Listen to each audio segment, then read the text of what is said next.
Pack your things and get out. I will not have a thief living under my roof. I was 26 years old.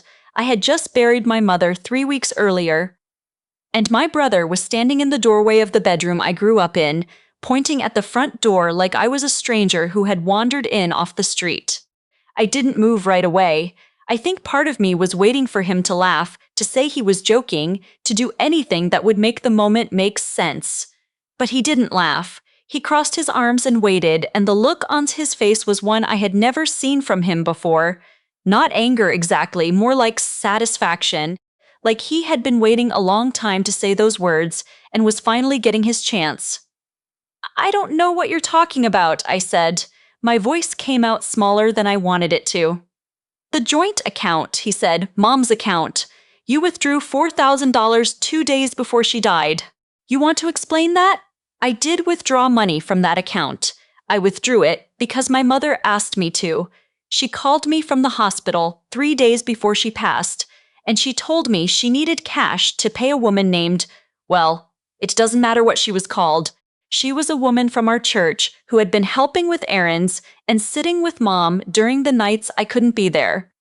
Mom wanted to pay her properly, in cash, said the woman, had a complicated situation with her ex-husband and couldn't have money go through her bank. I didn't ask questions. My mother was dying, and she was asking me to do something for her, so I did it. My brother didn't know any of this, or he chose not to know. He had the bank statement in his hand, printed out and highlighted in yellow like he'd been building a case, and he held it up the way a prosecutor might hold up evidence, and he said, "You have until tonight." I drove to a friend's place, my closest friend since high school, a woman I'll call my lifeline, because that's what she turned out to be. She lived in a 2-bedroom apartment in Kitchener, and she opened the door, took one look at my face, and said, "How long do you need to stay?" "I don't know," I said. "Okay," she said. "Come in." I should back up because none of this makes sense without knowing what came before. My mother raised my brother and me alone after my father left when I was 4. She worked as a medical transcriptionist from home, which meant she was always there when we got off the school bus, always at the kitchen table, always available. She was the kind of woman who remembered every teacher's name, every friend's birthday, who kept a calendar on the fridge with everyone's appointments written in different colored pens. She was organized and warm, and she loved us both. I believe that. But she loved my brother differently. Not more. I've thought about this for a long time, and I don't think it was more, but differently. He was her firstborn, her only son, and there was a protectiveness around him that had no logic to it. When he failed his 2nd year of university, she told him it was the professor's fault. When his first marriage broke down after 18 months, she told his ex-wife it was a shame she hadn't tried harder. She didn't hold him accountable the way she held me, and I think she knew it, and I think it bothered her, but she couldn't stop. I was the one who stayed close to home. I did my degree at Wilfrid Laurier, got a job at an insurance brokerage in Waterloo, rented a place 12 minutes from my mother's house. My brother moved to Calgary when he was 24 and came back twice a year at most. Christmas and the long weekend in August. He sent money when he remembered, called on birthdays, and was generally present in the way that people are present when they're not actually there. When Mom got sick, ovarian cancer, diagnosed in February, gone by October, I was the one who took her to appointments. I was the one who sat in waiting rooms reading the same magazines over and over. I was the one who learned how to manage her medication schedule and talked to the palliative care nurse and figured out how to make her favorite soup in a way she could actually swallow toward the end. My brother flew in for 2 weeks in August, and those 2 weeks he was attentive and kind, and my mother was happy to have him there, and I felt something I am not proud of, a resentment that sat low in my chest the whole time he was there, watching him be the visiting son, the one who got to swoop in and be a hero without any of the long, grinding, ordinary work of it. He flew back to Calgary before she passed. He was on a plane home within 4 hours of her dying. He came back for the funeral, and then he stayed, which should have felt like a good thing, which at first I convinced myself was a good thing. He was grieving too. He had every right to be in that house. It was his childhood home as much as mine. I told myself that. The first sign that something was off was when he asked me where the will was. Mom had a will. She'd had one since I was a teenager. She was organized like that. She'd told me it was in the filing cabinet in her bedroom in a blue folder. I found it the day after the funeral. I was the executor. My brother and I split the estate equally. The house, what was in it, whatever was in her accounts after debts and funeral costs were settled. My brother's reaction was not what I expected. He went very quiet. He asked me to read it again. Then he said, "She told me I'd be taken care of." "You are taken care of," I said. "We each get half." "She told me more than half," he said. "I didn't know what to do with that." My mother had never said anything like that to not once. I thought about the possibility that he was telling the truth, that she had made some kind of verbal promise to him, but that's not how wills work. A verbal promise is not a legal document. And the will was clear. He called a lawyer. His own lawyer, not the one helping me with the estate. I found this out through our aunt, who mentioned it in a text message she meant to send to someone else. He was contesting the will on the grounds that my mother had not been of sound mind when she signed it. It had been updated 14 months before she died, when she was fully functional and driving herself to book club, and on the grounds that I had exerted undue influence over her during her illness. That was the phrase, undue influence. I had quit the career I liked and gone part-time at work to take care of my dying mother, and now my brother was standing in front of a lawyer telling him I had manipulated her. This is the part of the story where I am supposed to say, I kept it together. And I did, mostly on the outside, but inside I was falling apart in a way I don't have good words for. I was sleeping on my friend's pull-out couch and going into work 4 days a week and trying to understand how the person I had grown up beside, shared a bathroom with, watched cartoons with on Saturday mornings, how that person had looked at everything I had done for the last 8 months of our mother's life and decided the explanation was greed. What I didn't know yet was that there was more to it than the will. I found out from the estate lawyer, who called me one afternoon in November with a question in her voice I didn't recognize at first. She said she had been reviewing the account statements, standard process, part of settling the estate, and she had noticed something she wanted to flag. 2 withdrawals, she said, not $4,000. 2 withdrawals. $4,000 that I had taken out on the Monday and $6,000 that had been taken out on the Wednesday.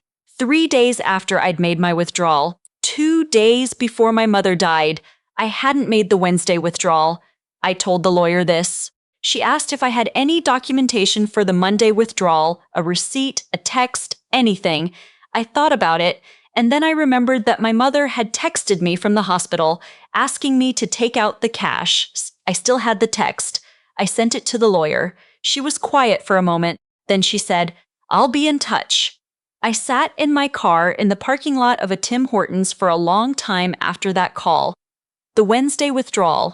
$6,000 2 days before she died, when my mother was on palliative sedation and had not been conscious since Sunday. Someone had used her banking card. Someone who had her PIN. Someone who had been in and out of that house during the last week of her life. My brother had come back, not on the day she died. I knew the exact timeline because I had been there, at the house, around the clock from Thursday onward, but he had arrived on the Tuesday. He had been alone in the house Wednesday morning while I went home to shower and change. He had her card because she kept it in the drawer beside her bed, and the code was her birthday, which we both knew. I didn't say any of this to anyone for 2 weeks. I sat with it, turned it over, tried to find another explanation. Maybe a nurse, maybe someone from the church, but there were cameras at the ATM, and the estate lawyer had already asked the bank to pull the footage, and I think on some level I already knew what it would show. It showed my brother. He was wearing a blue jacket I recognized. He was at a machine on King Street at 9:47 on a Wednesday morning. He had used my dying mother's card to take $6,000 while I was across town in my bathroom, crying in the shower before I could face going back. The estate lawyer reported it to the police. That was her legal obligation. I didn't ask her to, and I didn't stop her. My brother was contacted by a detective in December. He called me after, and his voice was different, not the confident, commanding voice from the doorway of my childhood bedroom, but something smaller, and for a second I thought he might apologize, actually apologize, and I held my breath. What he said instead was, "This is going to ruin the family." I said, "What family?" I don't know why that was the moment I finally cried, not the morning he kicked me out, not the parking lot of the Tim Hortons, not the estate lawyer's phone call, not the ATM footage. That sentence, "What family?" as though saying it out loud made it real in a way it hadn't been before. The legal process took months. I won't pretend it was straightforward or dignified because it wasn't. There was a civil proceeding around the estate and a separate criminal investigation around the withdrawal, and they moved on different timelines, which meant I was in a kind of suspended state for most of the winter and spring, not knowing, waiting, going to work and coming home to my friend's couch and eating takeout pad thai and watching too much television and trying to feel like a person. What helped more than anything was my mother's sister. My aunt had always been a quiet presence in our lives. She was 12 years younger than my mother, lived out in Prince Edward County, grew lavender and kept bees, and was the kind of woman who showed up when things were bad without making a fuss about it. She drove into Waterloo in January, the middle of a snowstorm, and appeared at my friend's door with a casserole and a bottle of wine and the specific kind of calm that some people are just born with. She sat on the pull-out couch with me, and she didn't offer advice or tell me everything would be okay. She said, "Your mother knew what you did for her. She told me the last time I saw her, she told me you gave up your life for months and you never once complained to her about it. She was so proud of you." I hadn't known she'd said that. It shouldn't have mattered, maybe. But it did. It mattered enormously. My aunt also told me something else. She told me that my mother had, in fact, made no verbal promise to my brother about the estate.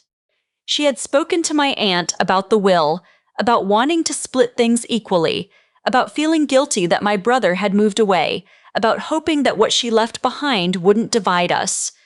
The idea that she'd told him he'd get more than half was something he had constructed, or convinced himself of.